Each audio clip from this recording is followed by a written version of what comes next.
আসসালামু আলাইকুম everyone, welcome to SK cooking recipe. বাড়িতে বানাতে পারলে দোকান থেকে কেন কিনে খাবেন? একদম রেস্টুরেন্টের মতন নান তন্দুরি রুটি, খুব সহজে মাত্র কয়েকটা উপকরণে যে কেউ তৈরি করে নিতে পারবেন। একবার শিখে গেলে কথা দিচ্ছি দোকান থেকে আর কিনে খাবেন না। এত সুন্দর হবে দোকানের চাইতেও সেরা, এত নরম তুলতুলে হবে মুখে দিতেই মিলে যাবে। 2 দিন রেখে দিন, কোনোভাবেই কিন্তু এই নান রুটিগুলো শক্ত হবে না, একদম নরম তুলতুলে পাউরুটির মতন স্পঞ্জি থাকবে। একবার বাসায় বানিয়ে দেখুন, দারুণ লাগবে। তাহলে আর কথা না বাড়িয়ে শুরু করা যাক। প্রথমে আমি এখানে 2 কাপ ময়দা নিয়ে নিয়েছি। তারপর দিয়ে দিচ্ছি স্বাদ মতো লবণ, 2 চামচের মতো চিনি, 1 চামচের মতো ইস্ট, আর দিয়ে দিচ্ছি 2 চামচের মতো গুঁড়ো দুধ। এখন সবকিছু হুইস্কের সাহায্যে খুব ভালোভাবে মিশিয়ে নিব। আমি এই নান তন্দুরি বানানোর জন্য নিয়েছি ময়দা। আপনারা চাইলে ময়দার পরিবর্তে আটাও নিতে পারবেন, তবে স্বাদের দিক থেকে দেখতে গেলে ময়দা দিয়ে করলে বেশি খেতে ভালো লাগে।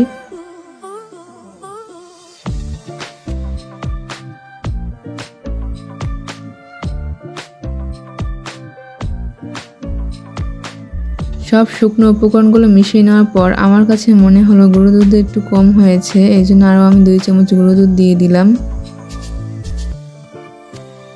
এখানে আমি সব শুকনো উপকরণগুলো খুব ভালোভাবে মিশিয়ে নিয়েছি। এবারে 1 কাপ নিয়ে নিচ্ছি হালকা কুসুম গরম পানি, আর দিয়ে দিচ্ছি 2 টেবিল চামচের মতো তেল। আপনারা তেলের বদলে বাটারও ব্যবহার করতে পারবেন। এবার আমি ভালো করে মেখে নেব। পানিটা খেয়াল রাখতে হবে অনেক বেশি গরম যেন না হয়, জাস্ট হালকা কুসুম গরম পানি হবে। ডোটা মেখে নেওয়ার সময় আমি একেবারে এই পানিটা ব্যবহার করেছি, আপনারা চাইলে অল্প অল্প দিয়ে ব্যবহার করতে পারবেন। তবে যদি 2 কাপ ময়দা নেওয়া হয় তাহলে পানি লাগবে 1 কাপ। যতটা ময়দা ঠিক তার অর্ধেক হবে পানি। তো দেখুন, এখানে আমি খুব সুন্দরভাবে একদম মসৃণ করে ডোটা মেখে নিয়েছি। উপরে সামান্য একটু তেল লাগিয়ে দিচ্ছি, যেহেতু এটা অনেকটাই ফুলবে এই জন্য উপর থেকে আর ড্রাই হবে না। এখন আমি এটা 30 মিনিটের জন্য ঢেকে রেখে দেব। প্রায় 30 মিনিট পর ফিরে আসলাম। আপনারা দেখতেই পেয়েছেন ডোটা ফুলে একদম বাটি ভর্তি হয়ে গিয়েছে। এবার আমি এর ভিতর থেকে বাতাসটা বের করে হালকা একটু মেখে নিব। আপনাদের হাতে যদি আরো সময় থাকে তাহলে 30 মিনিটের বেশিও রাখতে পারেন, সেক্ষেত্রে দেখবেন ডোটা আরো অনেক বেশি সুন্দর হবে। এবার আমি একটু বড় করে লেচিগুলো বের করে নিব।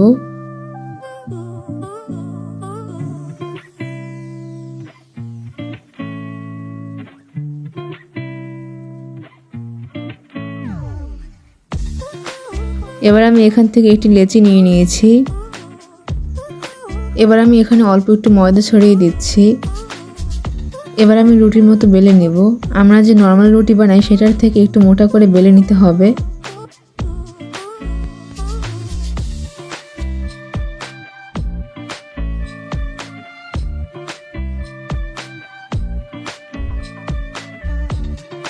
আপনারা তো দেখতেই পেয়েছেন আমি একটু মোটা করে বেলে নিয়েছি।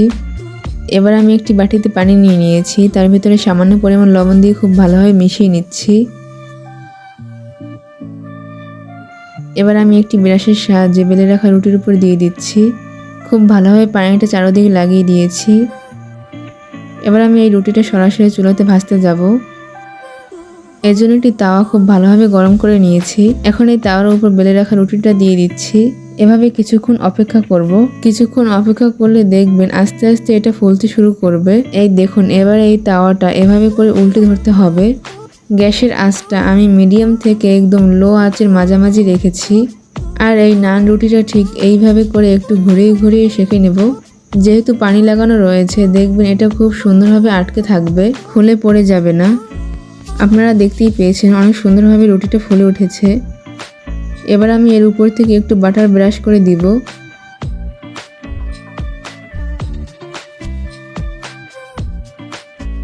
এই যে আপনারা দেখতেই পেয়েছেন আমার একটা তন্দুরি রেডি হয়ে গিয়েছে। এবার আমি আরেকটা রুটি খুব ভালোভাবে বেলে তারপর দিয়ে দিয়েছি। ঠিক এই রুটিটা দেওয়ার পর আমি অপেক্ষা করব ফুলে ওঠার জন্য। ফুলে উঠলেই আমি তাওয়াটা উল্টো করে দিব।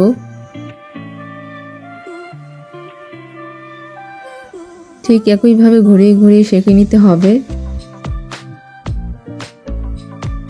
এরপর আমি আবার উপরে থেকে বাটার লাগিয়ে দিয়েছি।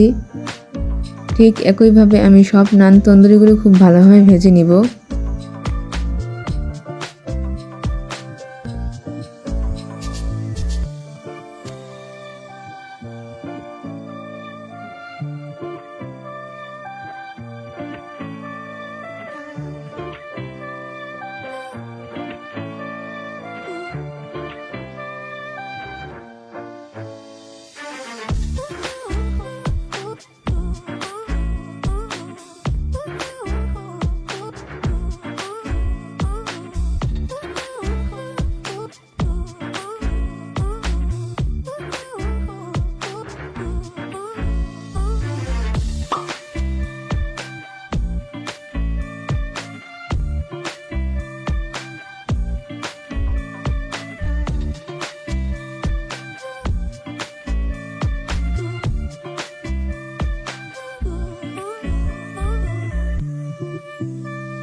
আপনারা তো দেখতেই পেয়েছেন আমি সব নান তন্দুরিগুলো খুব ভালোভাবে ভেজে নিয়েছি।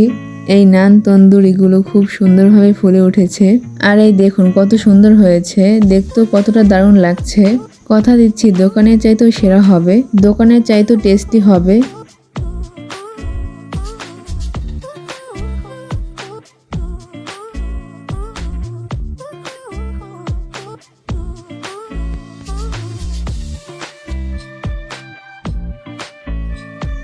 আর এই দেখুন কতটা নরম তুলতুলে হয়েছে। একবার বাড়িতে বানিয়ে দেখুন, খেয়ে পুরো অবাক হয়ে যাবেন। সবকিছুর সাথেই খেতে দারুণ লাগে। এতটা নরম তুলতুলে হবে, দেখবেন 2 দিন রেখে দিলেও কোনোভাবেই শক্ত হবে না, একদম নরমই থাকবে। তাহলে আজকের এই বাটার তান্দুরি নানের রেসিপিটি আপনাদের কাছে কেমন লেগেছে অবশ্যই আমাকে কমেন্টে জানাতে ভুলবেন না।